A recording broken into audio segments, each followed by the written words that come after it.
The project Amazi kuri, bose, Water for All in English, of His Excellency the President of the Republic of Burundi, General Major Evariste Ndayishimiye, achieved through the organization Amazi Water, keeps pleasing different communities of Bujumbura. Among them, Evot Nkeshimana, headmaster of Cibitoke 1 Fundamental School, which has more than 2,000 students. He remembers the challenges they used to face during the cholera epidemic.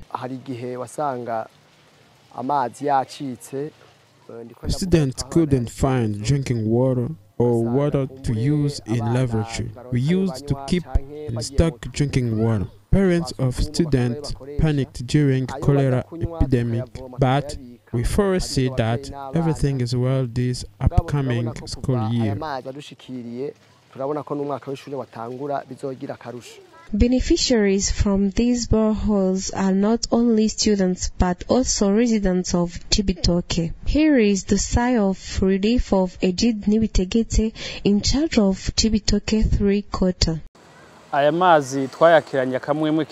warmly appreciated this water donated by His Excellency our Father, the President of Burundi, because communities now find water anytime. We wish His Excellency would multiply these water tanks in the neighboring quarters, which extremely need water.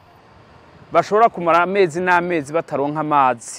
Mirango 1 quarter, where there are 2 water tanks, the residents treasure the gift of clean water given by the President of the Republic of Burundi, General Major Evariste Ndayishimiye, and the organization Amazi Water. Women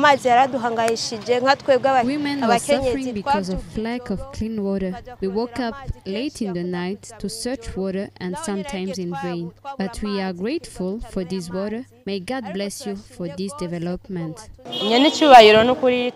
We thank His Excellency very much for the initiative.